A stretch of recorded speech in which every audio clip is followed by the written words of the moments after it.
This is a pretty well thought out plan, as expected of Molly Poke Nietzsche. Then, yeah, I'll leave my letter to you. Let's hope Seat Lolly can meet at the stadium in 2 days.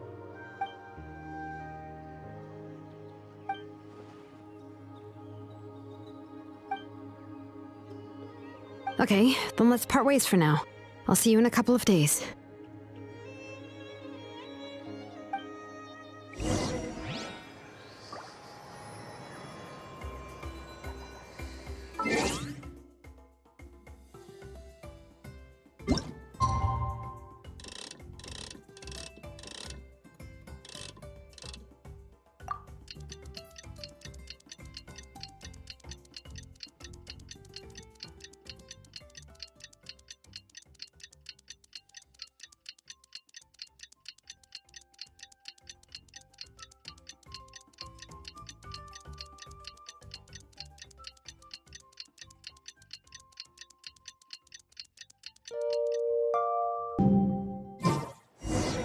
Oh, it's time to meet up with Shilonen. Let's ask her how things have been going.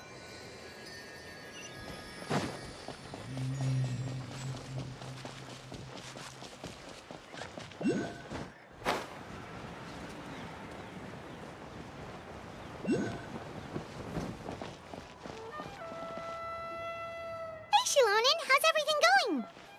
Oh, hi, Traveler and Paimon. I have bad news. Seat Lolly did not reply to our request, although I suppose I'm not too surprised. Huh?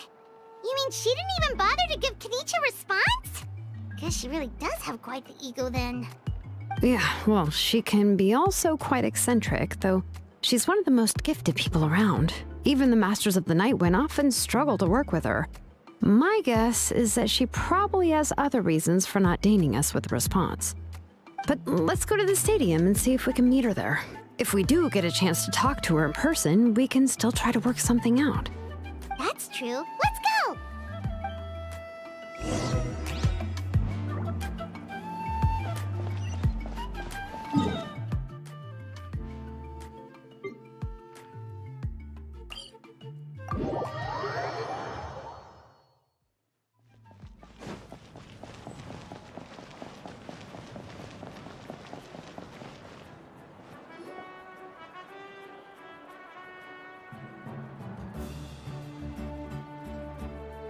Paimon doesn't see anybody.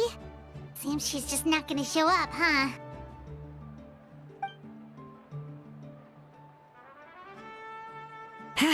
Well, we tried to be as considerate as we could, but she's under no obligation to help. That might be true, but this is still a request from the Pyro Archon, right?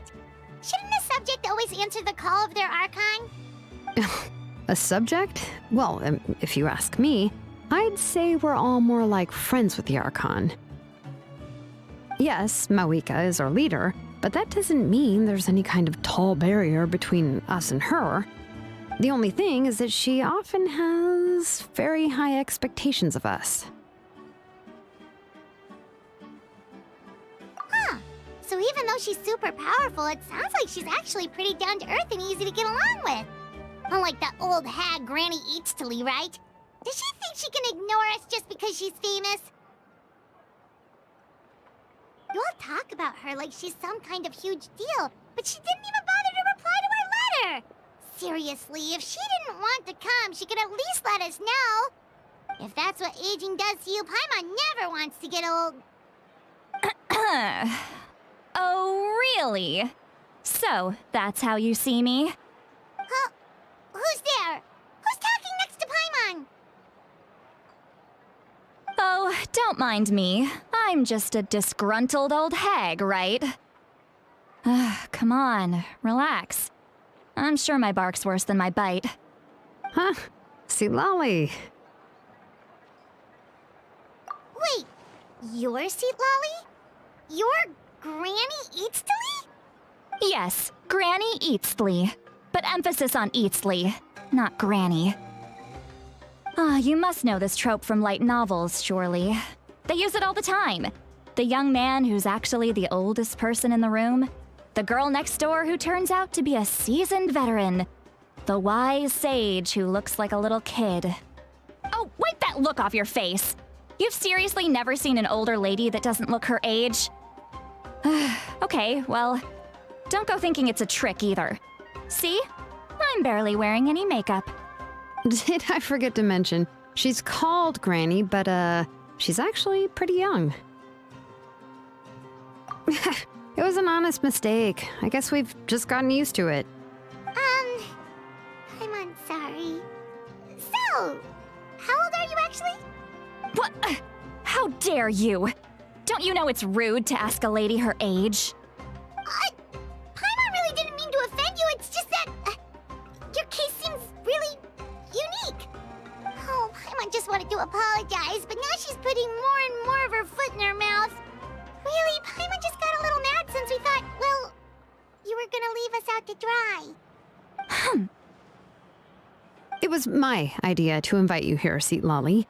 So if you're upset, you can just take it out on me. All right. I was only joking. I didn't mean to chastise anyone. There's really no need to take all this so seriously. If anything, I'm gonna feel awkward if we keep this going. I received Kenichi's letter and was planning to attend this meeting. Since I had already decided to come, I figured there was no need to draft a reply that simply said, "Understood." Besides, just showing up is the most important part. No? But, of course... It's also natural for people to get held up by one thing or another as they're trying to leave the house. It certainly was a bit awkward to see that everyone else had arrived before me. At first, I was thinking of quietly sneaking over, but since you were already here waiting for me, I started to think about how I should phrase my apology. Only to hear you all talking smack about me. Anyway, that's the whole story. Honestly, it's not like I owed you an explanation anyway.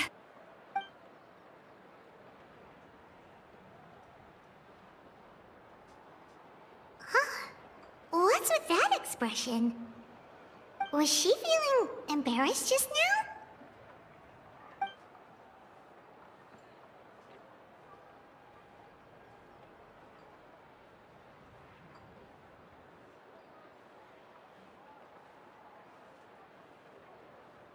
When the Masters of the Night Wind said they struggled dealing with her, I wonder if the feeling is mutual.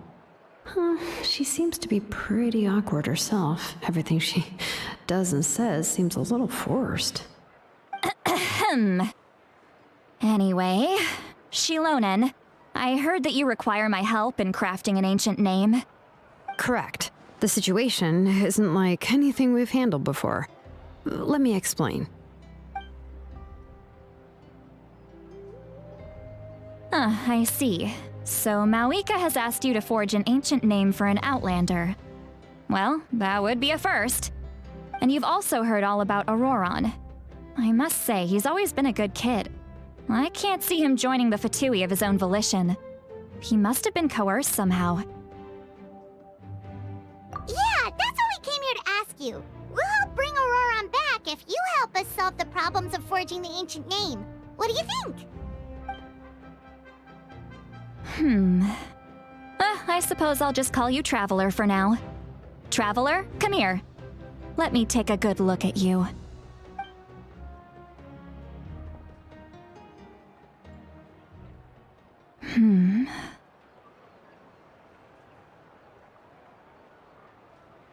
Wealth leads to unending conflicts between people. Yet you alone transcend the value of gold. Baleful thunder and wrathful waves bring terror to mortal hearts.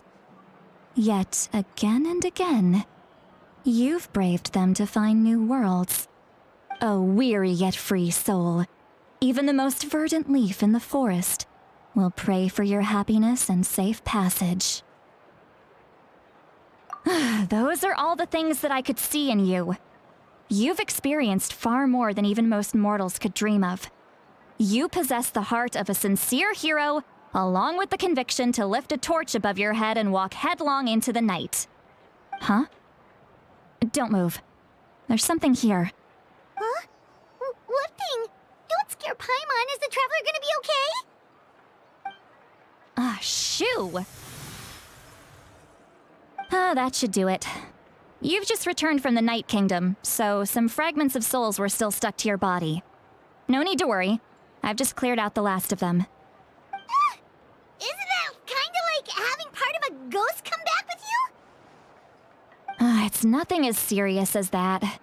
If left unattended, the most it could do is stir up some chaos in your mind, and generally worsen your mood.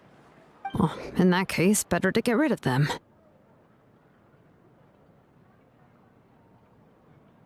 It was nothing. Shilonen, let's follow your proposal.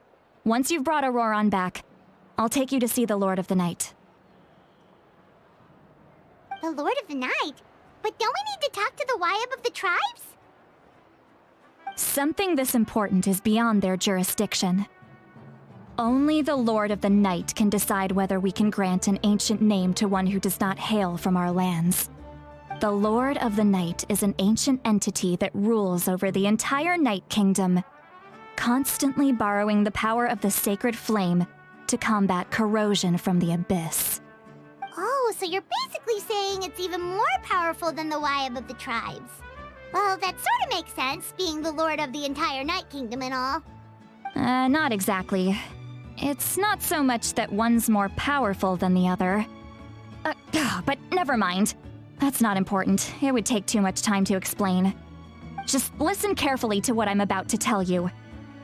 The Lord of the Night is currently in a deep slumber, and we can only communicate with its consciousness while in a trance. In other words, in a dream. But I will need to prepare a few more things if we are to hold a ceremony to achieve the state of the trance. I'll make a list. Can any of you get everything for me? I can go. It'll probably be a long list, so better leave it to someone who knows all the local vendors. Sounds good. Then we'll go with St. Lolly to track down Auroran. Phew, the Fatui are nothing to scoff at, so please, be careful during your investigation. If you need any help, just come find me. Yep, we'll be sure to play it safe.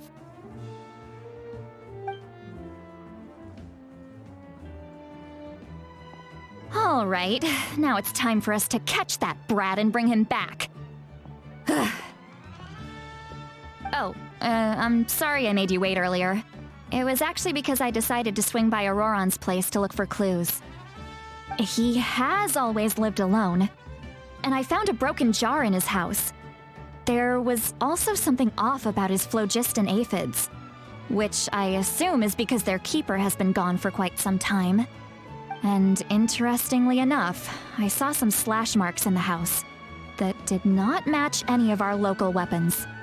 My guess is they were left by Snezhnayan arms. Oh, sounds like the Fatui broke into his house and took him hostage. But why would they kidnap a kid who just spends his days living in the country and raising aphids? He's only in his 20s. What would they want with him? That's not to say that I believe he's totally innocent, of course. Since he's the only one who was kidnapped out of everyone in Natlan, he must have done something to attract their attention. In any case, we'll get to the bottom of this once we manage to get him back here. I'm truly sorry to put you two through all this trouble with me. But please help me get him back. You can count on us! All right, then let's start by heading to where Auroran was seen last.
This is the spot.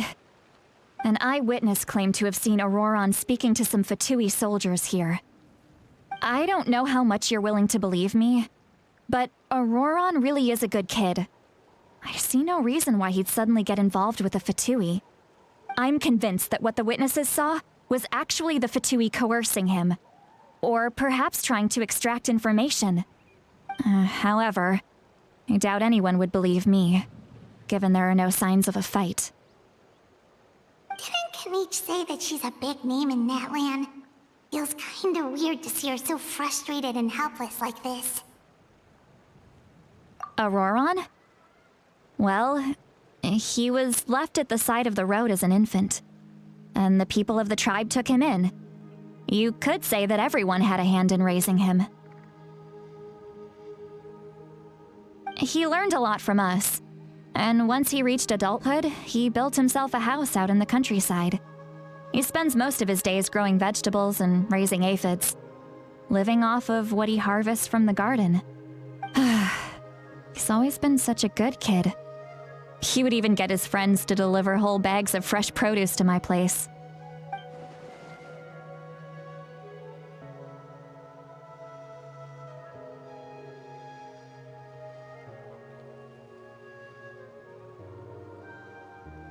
Oh well, let's keep looking. He can answer all of our questions once we find him. He's been raising phlogiston aphids for a long time, and since they were disturbed, they secreted a special type of phlogiston. We can use that substance to track his movements. Let's follow the phlogiston trail. Huh? What trail? Paimon doesn't see anything. Oh, right. I forgot your eyes don't naturally perceive such things. Here, give me your hand.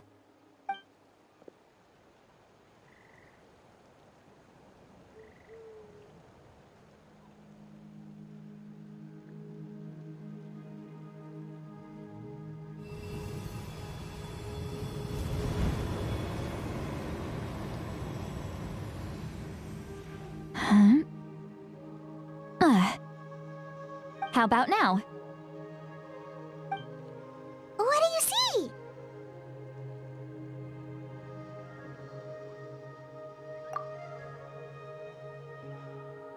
Whoa, Paimon can see it now too! That's right. I used a spell to temporarily transfer a portion of my senses to you. For a short while, you'll be able to see the phlogiston too.